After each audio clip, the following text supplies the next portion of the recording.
Welcome to Reno's World Podcast, where truth slips through the cracks and myth waits in the shadows. I'm Reno Rains, your guide through the fog. Tonight's topic: giants in mythology. We're exploring the strange, the mysterious, and the downright unbelievable. And just so you know, we play an old movie to give you something to look at because, well, this is a podcast, and we like to keep things interesting. So sit back, relax, and let's unravel tonight's tale. The footsteps of giants. From the shadows of forgotten lands to the towering peaks of ancient mountains, giants have long walked alongside us in the myths and legends of every culture. But what if these colossal beings weren't just creatures of fantasy? What if the giants were more than legends? Something darker, something deeper. In the heart of Greek mythology, the Titans stand as the first gods of creation, powerful, ancient, and terrifying. Cronus, the leader, ruled the cosmos before the rise of the Olympian gods. His massive form loomed over all, embodying the unyielding forces of nature itself. But this was no peaceful reign. In a tale stained with blood and betrayal, the Titans were overthrown by their own children, the Olympians. Yet even after their defeat, the Titans' legacy lingered in the shadows, giants who could never truly be vanquished. Fast forward to the icy north, where the Norse Jotnar, or giants, loom over the sagas like forces of nature. The great Jörmungandr, the world's serpent, was said to encircle the earth, while the giant wolf Fenrir was destined to bring about the end of the gods. The Jotnar, ever at odds with the gods of Asgard, represent not just physical might, but the untamed, chaotic forces of nature that no civilization could tame. Their sheer size wasn't just a measure of physical strength, it was symbolic of an uncontrollable force, a reminder of what happens when the natural world rebels. Meanwhile, across the seas, the Nephilim, mentioned briefly in the Bible in the book of Genesis, hint at a more ancient origin. These giants were the offspring of the sons of God and human women, beings of immense size and strength, but also of moral ambiguity. Their presence on earth was one of both awe and fear, suggesting that humanity's first encounter with the giants was not one of partnership, but of a looming, incomprehensible power. Were they divine? Were they demigods or demons? The texts leave it to interpretation, but their impact on ancient tales is undeniable. What's fascinating is how similar these stories are across cultures, how from the Greek to the Norse to the biblical, giants are not merely figures of folklore, but central characters in the most fundamental creation stories. They are both gods and monsters.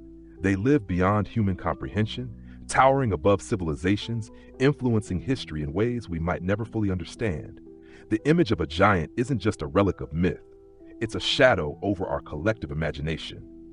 But if these giants exist only in myth, why are they so universally depicted in ancient texts and stories? Why do cultures from all over the world tell similar tales of enormous, godlike beings? Are these merely stories told to explain natural disasters, or do they contain hidden truths, truths we might not want to believe? At the heart of the giant myth is the idea of imbalance, the clash between the human and the unfathomable, between the mortal and the divine. In many cultures, giants are the embodiment of the natural world's wrath, standing against civilization's fragile attempts to control it.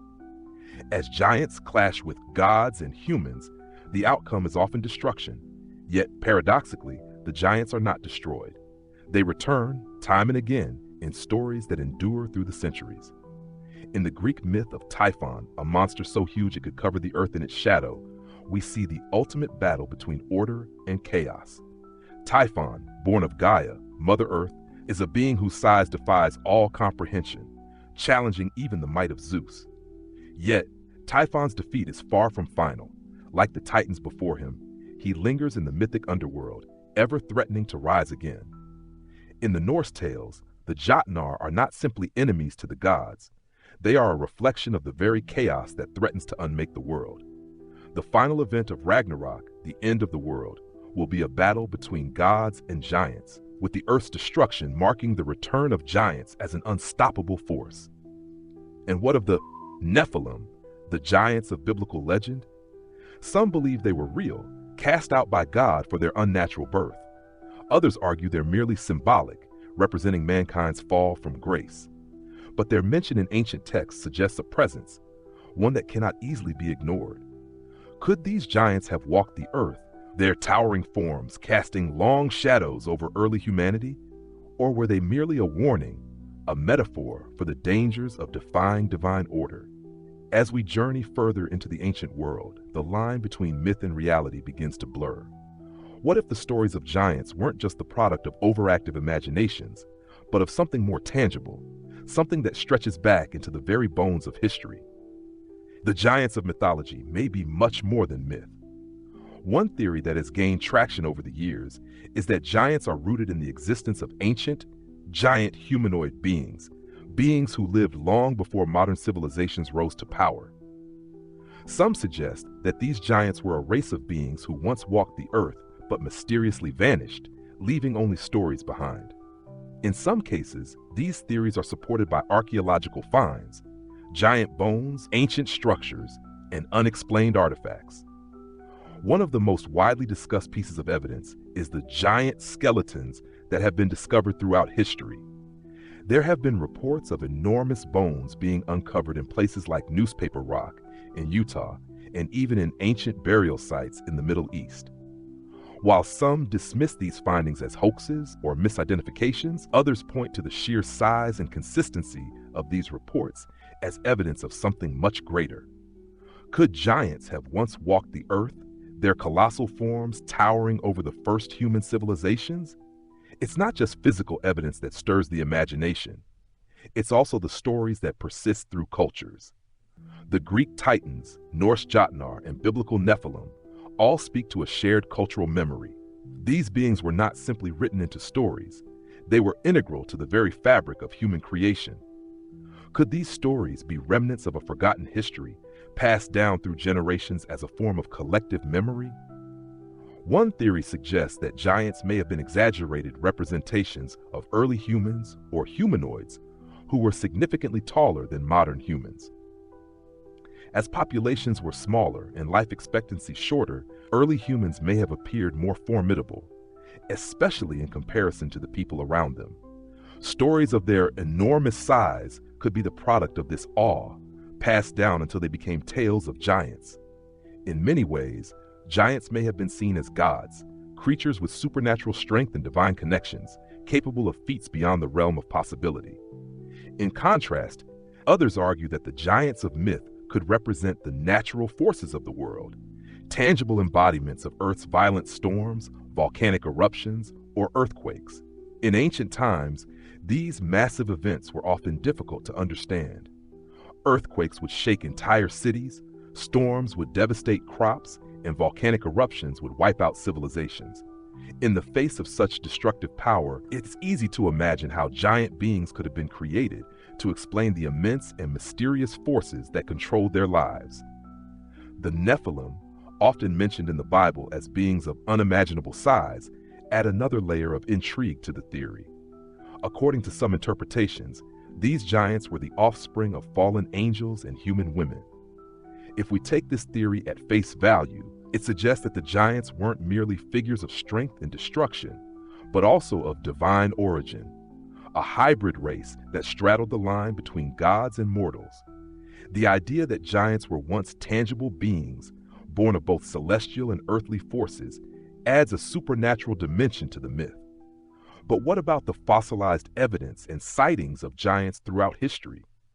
There are tales from medieval times of travelers encountering giant-like beings in remote regions, especially in places like Scotland and Iceland.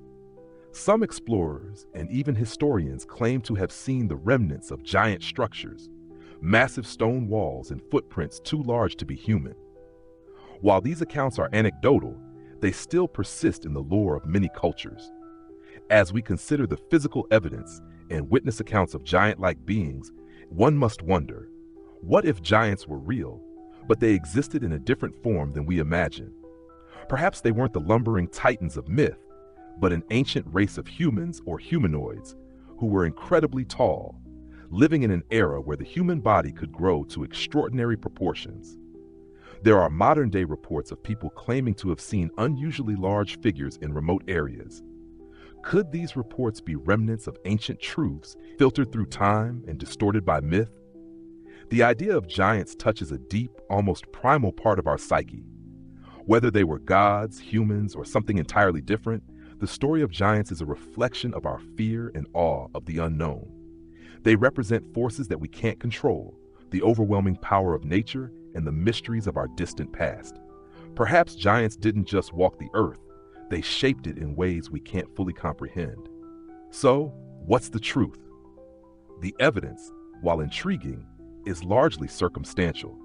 There's no definitive proof that giants ever existed in the way they're depicted in myth, but the stories persist because they speak to something universal, the longing for connection to something greater than ourselves. The giants of mythology may be larger than life, but they remain grounded in our history, our culture, and our imaginations. Whether real or imagined, they continue to stand tall in the legends we tell.